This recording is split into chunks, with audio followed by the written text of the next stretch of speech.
welcome back to Talk to the Town. My name is Brian Kelley, and I'm here with Eileen Maher. Hello, Eileen. Hello, Brian. Eileen is the premier movie reviewer for Milton. You all know her and love her. And what did you think of that show we just did? Wow. All I can say is wow. You know, I always tell Brian to surprise me with who the guests are, but from now on I'm going to make sure I know who's coming on because I would have liked to have known a little bit more about what I was walking into. Because that was certainly a different type of show than we're used to doing, and I think it was a really important show to do. And, you know, it's hard to believe that somebody, many Milton ties, and somebody that you know, and could be in prison for 16 years. So hopefully they'll prove that he's innocent, and he can be on the show one day himself. That would be a coup. That would be great. I would look forward to that. All right, what have we got, Eileen? Actually, I saw you at the Celebration for Education. As a matter of fact, you'll be on the video that's out for that. Oh, no. That's already been produced. Oh, no.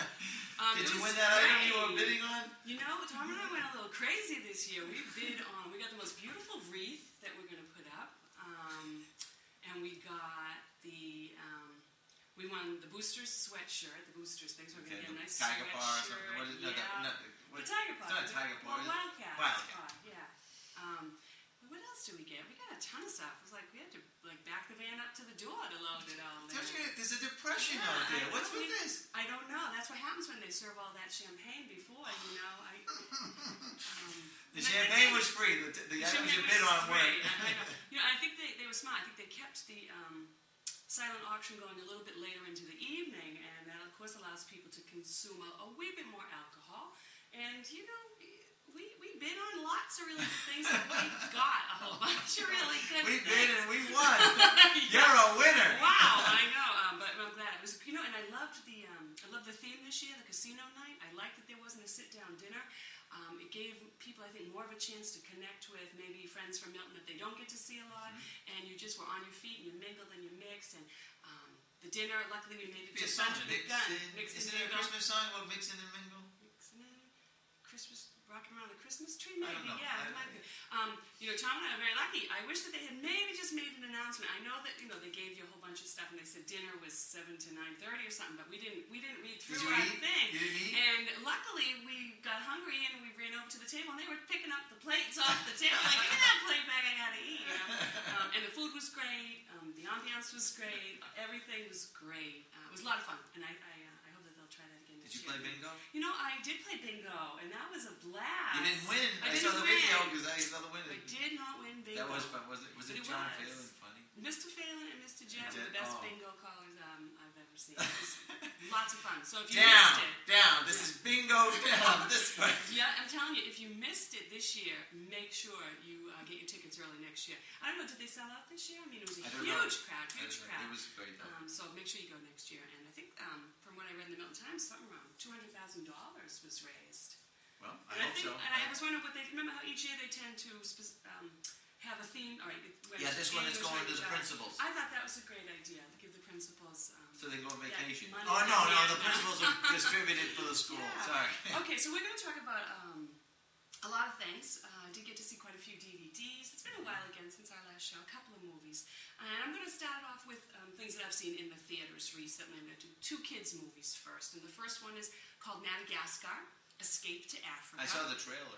Yeah, the trailer was adorable. The trailer was really good. Yeah, and I'd like to talk a little bit about trailers tonight because... Now she's going to want me to put the trailer on the show. Oh, that would be really impressive. Like the W, although that trailer was a wee bit long.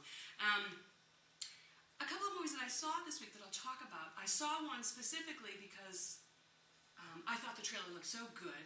And another one I didn't want to see because the trailer looked so bad. We'll get into that when I get to those movies. But anyway, Madagascar, Escape to Africa. It is a sequel to the original Madagascar, which was adorable. Do you have to see the first one to appreciate this one? Absolutely not. And it is an animated. It's a powerful movie. An animated. I don't know if it. Yeah, I guess it would be again computer generated. It's not lots of flat music, good music in it. Lots of music, lots of fun. It actually tells the story of 4 Central Park Zoo animals, and the 4 animals are Alex the lion, who's voiced by Ben Stiller, Gloria the hippo, and she's voiced by Jada Pinkett Smith, Melman the giraffe, the hypochondriac giraffe, probably my favorite character in it, voiced by David Schwimmer from Friends, and Marty the Zebra, voiced by comedian Chris Rock. So these four are Central Park Zoo animals. And what we're seeing is a passage of time. And what I didn't like is one of the ways Do they age? Not much. They still look good. They look pretty much the same as they did in the first movie. And I'll have to tell you, the first movie, Madagascar, I thought was a little bit flat and it wasn't all that good. So I wasn't really all that psyched to see this one. But if you did see the previews, it had the funny penguins, the wisecracking penguins flying the plane. I said, this one looks really, really funny. And I do always enjoy just about anything Ben Stiller is in. So this one, I have to say, was better than the first. What happens is they get shipwrecked and they wind up, their plane crashes and they wind up in Africa. Yeah, they were in Madagascar. They were in And then they fly over to Africa and crash. So it's a little bit funky how they get where they're going. But these are not jungle animals. They were raised in captivity in the Central Park Zoo. So it is kind of domesticated pets. Fish out of water, even though none of them are fish. And I have to say, it was a wee bit of cartoon violence that I found a little bit unnerving. There's a funny little old lady on safari in Africa, and she Cartoons comes up have always been violent. Don't you remember the Roadrunner and everything? I know. This was a little bit different, and she was really kind of funny. The little old lady. She's a spry, really spunky old lady who kicks butt. But one thing that did kind of bother me about the movie, and it was a flash, and most people might not even realize it, and I know none of the kids I was with realized, is one way that they're showing the passage of time as we see a flashback is that the animals are in the Central Park Zoo, and what landmark do you think they have in the background? World Trade Center. And I thought that was extremely poor taste. Extremely poor taste. I just don't see the point in that. You can show the passage of time. How about this? 1992? 2008. You know what I'm saying? That was completely an unnecessary use of that, because you know what? I see it, and what does it evoke? Right, you're trying to enjoy the movie, exactly. and then anguish comes up. Exactly. Okay. I thought it was extremely poor taste and absolutely unnecessary. I think we should let them know that. I'm going to. Again, it was a little bit violent, definitely better than the first. And one of the a little bit violent, but was the violence better than the movie the itself first? is better than the first. There was more violence in this one, much better than the first. A little bit like The Lion King. We see little Alex the lion reconnects with his African family, his real mom and dad. So that's kind of cute. That's kind of fun. But a little bit derivative, definitely, of Disney's incredible Lion King. And then we do have in the background the funny monkeys are in it, and they're very funny and wisecracking and jumping around. They were delightful. The penguins that you see, if you've seen the preview, are absolutely hysterical. It's like the Three Stooges penguins, except there's about 4 or 5 or 6 of them. There's a whole bunch of them, but they're wise guys and they're funny and they really keep the action moving along. And one of the standouts in the supporting cast was the King Lemur, Julian, and he kind of likes to run the show. And he's voiced by Sacha Baron Cohen. Remember him from the Ali G show on HBO? No. And he's Borat. Remember Borat? Oh, I remember Borat, yeah. So, it's PG, runs about 90 minutes. I will give it 2 thumbs up. Noelle and I saw it, really enjoyed it.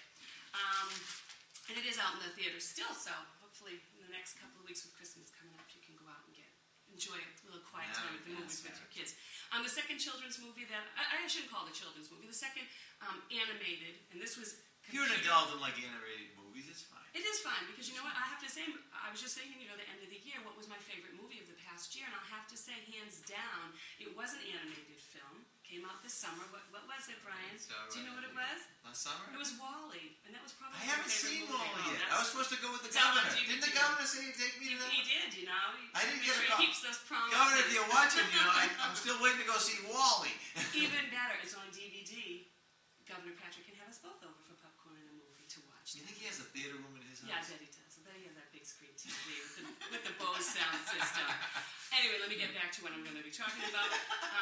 Bolt, and it's a 3D computer generated, however they say it, movie. Again, it's 3D, and I've warned you in the past, be prepared. It's going to be $3 extra more money to get your glasses. And I meant to bring them, I forgot. But again, the 3D technology has come up to such an incredible level. Again, they look like real sunglasses that you're putting on. It's not the flimsy yellow, red and blue lenses that you used to have to wear. And I remember I used to get a headache from watching those. It's not like that. It's really impressive now.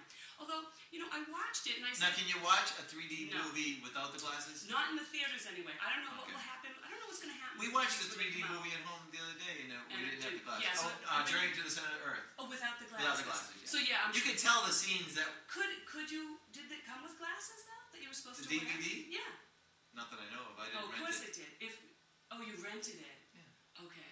But I wanted to happens now? I'll have to think about this. I think Noelle will want. Folks, write to Eileen Maher. Let her know what happens. I think they do come with 4 pairs of glasses. They're supposed to come with 4 pairs of cheap, chintzy, I'm sure, the cardboard glasses. So maybe you can hang on to the ones from the theater. And, I saw this and it was in 3D and it's an adorable story. And this is one of the instances where Noelle and I, about a month or so ago, went to see, I think, Igor, which I reviewed last month. And they had a preview for Bolt, and it was an extended preview. It was a good 10 minutes. And it wasn't just 10 separate, 10 minutes of different parts. It was a 10-minute spot in the movie Bolt. And I sat there going, oh my gosh, this movie looks absolutely horrible. And Noelle was so excited, couldn't wait to see it. And I thought, oh no, I don't want to see this movie. Anyway, Wednesday was a half day. I took her and a bunch of friends. So there's an example of a bad trailer. Horrible trailer, horrible. But and I went it. and I saw the movie, and I absolutely adored it. It was hysterical. It was funny. It's the story of Bolt. He is an action star dog, and he stars in a show with his owner, actress, Penny. The problem is, Bolt really believes he is this superstar dog. They make sure that nothing in his real life will give hints that he's not a super dog. When he's not on set, he's alone in a trailer. Eileen believes that she's the best movie reviewer in the world. Anyway, it was directed It's true, Eileen. It is true. I know that. It was directed by a young man named Byron Howard and another man named Chris Williams. And one thing I've noticed, a lot of the CG-generated movies seem to be co-directed. And this was both of their directorial debuts. And they did a great job with it. Let me just get to the cast. The cast stars Bolt the dog is voiced by John Travolta. And boy, he is this dog. Very lovable, very cute, very affectionate. And a great... Does he dance? He doesn't dance, and that's funny because John Travolta does have a clause apparently in all of his contracts that when he is in a movie, there has to be at least one dance scene. And if you look back at a lot of his movies, there is one. The dog couldn't dance. Yeah. Penny, the dog, Bolt's owner, is played by Miley Cyrus, Hannah Montana, and she does a great job. Mittens, the wise-mouthed alley cat, who helps Bolt get back to his home. In the story, Bolt accidentally gets shipped from California, where he does his show. He falls into a box, he gets taped up, and he gets shipped to New York. And in like a kind of funky, incredible journey, he finds Mittens the cat and Rhino the hamster that helped to take him back home. And Rhino the hamster was voiced by a man named Mark Walton. I don't know who he is, but he did a great job. And Rhino the hamster is in the ball. You know how they have those little balls for hamsters so that they get out of the cage? Yes. He's in his ball, and he's absolutely hysterical. The first scene that we see Rhino in, he's in a trailer, and you hear the TV changing channels, click, click, in a different show. Oh, you must be male Rhino. Yes, he is. And what it is the clicker is on the table, and Rhino's in his ball, and if he doesn't like what's showing, he rolls forward, click, rolls forward, click, and it was absolutely hysterical. So, of course, when Bolt arrives on his doorstep, he knows exactly who this dog is, and that he's a super dog, and he believes in his powers, even though Mittens the cat is trying to tell Bolt, look, buddy, you're just a dog, you can't fly through you can't burn things with you. He stares at things in the TV show, and they burn up, so he's trying to break a lock off the cage, Absolutely hysterical, absolutely lovely. Nothing bothered me except the first few minutes of the movie is Bolt filming his show with Miley Cyrus. So they're filming an episode of Bolt the Super Dog. And again, for a PG movie, I found it incredibly violent. Bodies strewn everywhere. And I know that they're filming a show, and at the end of that, the bodies get up. But still, I found it extremely violent. And I thought, again, inappropriate. No reason for it. No reason for it. What are we going to do about this? I know. Those are the ones we have our kids watch. I know. It's, really violent. Like, shooting people dead. And I know it's a cartoon. And then we see, it's just a show. But still, very violent imagery. But except for those first few moments at the beginning. So if you're a couple of minutes late, that's okay. It was absolutely adorable. And just a character of note, James Lipton, who you might know from the Actors Studio from Bravo. He's the guy with the beard and the glasses, very serious. He has all the great actors on, and he questions them. He gets to play the show director in that. It's kind of cute, kind of funny. And again, I hated the preview. Absolutely loved the movie. And it kind of asks the question, do you really need to have superpowers to do something really super and really good? So it's a great movie. Go see it with your That was family. Bolt. Okay. Go see it with your whole family. Okay, now this is a movie that I saw the preview, and I couldn't wait to see this movie. Which one is it? This is called Quantum of Solace, and it's the second installation with Daniel Craig as James Bond. And I think it's the 22nd James Bond movie. And if you're looking for a good Christmas gift for a Bond fan this Christmas, they now have all, except for Quantum of Solace, they have all 21 previous Bond films packaged as DVD or Blu-ray, if you like Blu-ray. No, I don't have Blu-ray.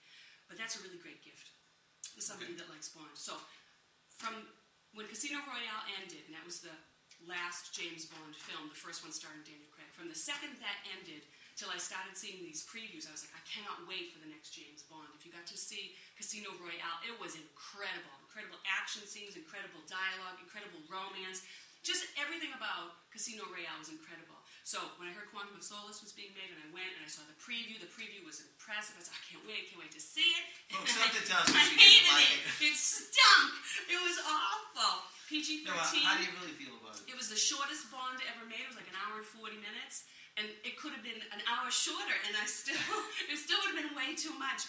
Again, we've got, and I was so surprised because it's directed by a man named Mark Foster, who has directed two wonderful movies, Stranger Than Fiction, the Will Ferrell one, where his voice is in his head, and Monsters Ball, Halle Berry's Academy Award-winning film. Two movies. Who also starred in a Bond movie. Yes, she did. A couple of years ago, she was a Bond girl. So if you haven't seen Stranger Than Fiction or Monsters Ball, and you'd like to see something that this director has done right, I would recommend those. I would absolutely, if you're an incredible Bond fan, I would still say wait till it comes out on video. Do not spend the money. This was dull. It was just action after action after action. And you know what? There's too many of this type of movie out right now. There's just too much of this. You know, again, it was just all action, very little substance, very little romance. And I like my James Bond with some real nice romance. My son and his buddies liked it. Yeah, did they? 15-year-old, they like maybe, action, you know, and unfortunately, that's all that there really was to it. The whole I don't want premise the viewers to see you. the whole premise is, and again, they just basically pick up where Casino Royale left off, where Bond's love, I guess, of his life has died, and it kind of picks up from there. And he's on a revenge type quest, and the person that he comes up against is a man named Dominic Green, Green. Just keep that in mind, Green, because he's supposed to be environmentalist, and this man, Matthew Green, is buying up all this land. He puts in figurehead leaders. He helps bolster these people in like South American underprivileged places so that he can swoop in and say, we'll make you the leader, but I want this tract of land. Well, go ahead and take it. It's just a desert. Yeah, well, don't worry about it. There's no oil there. What is the world's most necessary resource? Water. You might think water. You might think water. What is it? I'm not going to tell you. But anyway, that's what he's after. So I have to watch them. Smart, Brian. Who's in the cast that's of note? The only one that I thought was great was Judi Dench again as M, Bond's boss. The scenes between the two of them are the most real, the most realistic, the most heartfelt. She truly cares for Bond and hates to see him this way. And maybe that was the whole point of the movie. This is a James Bond we really haven't seen before. He wasn't suave. He wasn't cool. He was just set on revenge. And that is not who James Bond is. And maybe that's wasn't why a compassionate Bond. And I don't think Bond's all that compassionate, but he wasn't as detached. Bond is always cool and detached, and that's not who we're seeing here. And I don't like the turn that it took. I wish that they hadn't made this film. I wish that each Bond should stand almost individually. And I think there's been one or two. It might have been. This might be the only sequel that they've ever done.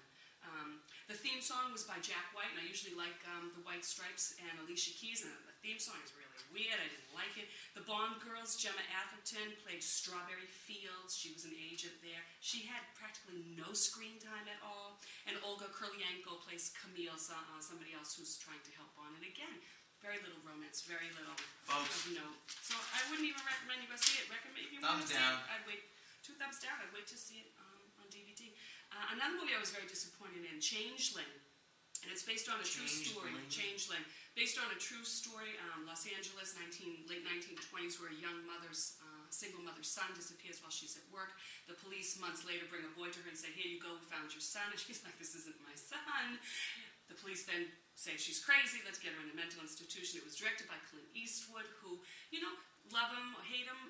He has some great movies. I know Tom Kemp liked him as a director. Tom Kemp was here last week show with us. Loved him as a director. I bet he's a great guy. And actually, we'll see, finally, it's been a while since we've seen Clint Eastwood in front of a camera. He's directing a new movie called Gran Torino that he's also going to be in. That's going to be out, I think, 2009, so I look forward to that. Anyway, Changling. Angelina Jolie plays Christine Collins, and I thought that her performance was muted at best. Having seen her most recently in, what was the one? Daniel Pearl. That Daniel Pearl story, the Heart one. Oh, jeepers. A Mighty Heart. Having just recently seen her in A Mighty Heart and seeing what she's capable of, because she was incredible in that. If you haven't seen A Mighty Heart, about the Daniel Pearl kidnapping and murder of the Wall Street Journal reporter in Pakistan, I highly recommend that. If you were looking forward to this, if you thought you'd like to see it, wait for it on video. You might like it. There's some good things about it. It was enjoyable. Was it a good story? It was a good story. It just wasn't all that well done. It just wasn't all that well done. Right. John Malkovich plays a reverend who helps Christine Collins, and he was really good. But, you know, it just didn't really grab me. So wait a minute. So they gave her the wrong kid back. All right, yeah. And then they put her into the Santa Asylum. Yeah, then what else happened? And then the whole story moves along. And I don't want to get to the end. And blah, blah, blah. We do find out what does. We do find out the real story of what happened to her. So. Okay. And it's a devastating, very sad story. Okay. What else we have? You know, I'm just going to tell you a whole bunch of things to avoid because for some reason this month I saw a lot of junk.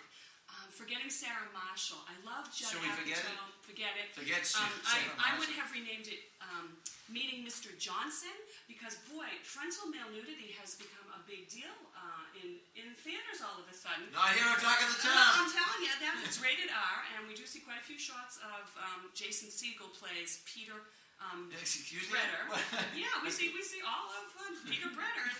Very impressive, but still not exactly what I was You were expecting. impressed? Yeah. Directed by a man named Nicholas Stoller. This is his directorial debut, and it was written by Jason Segel. And you might know that name. I love it's called Freaks and Geeks. It was a show that was on, I think, in the late 90s, about 1980 high school. And Jason Segel played Nicholas in that. And he's adorable in that, but this was really bad. It's the story of, he's a theme music writer for a TV show, like a CSI type TV show. His girlfriend is the star of the TV show, and she dumps him. And I'll probably just say there were some really funny parts in the movie. The TV show is like a CSI, and they really spoof it, and it's hysterical what they do. It looks really funny. Jonah Hill is in it. He's Matthew the waiter. You might know him from Superbad. And Russell Brand plays a British rock star, and he's kind of the new boyfriend of Sarah Marshall. And he was absolutely hysterical. But the movie as a whole was really flat and not very funny. And I really don't need to be seeing all of the stars. So we know not what so we don't, we know I would not say what forget. to see. Don't see Forgetting Sarah Marshall. I also saw the half, about 35 minutes, of a movie called Stop Loss, and it was directed by Kimberly Pierce, who I expect a lot from. She did the Hilary Swank Academy Award winner, Boys Don't Cry, and that was about 10 years ago.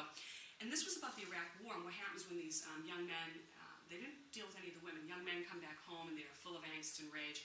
And not only do they come home and think that they're done, but then because of this controversial program, Stop Loss, they actually have to go back for 2 and 3 tours of duty. They're done with their tour, they think they're all done, and they get called up again.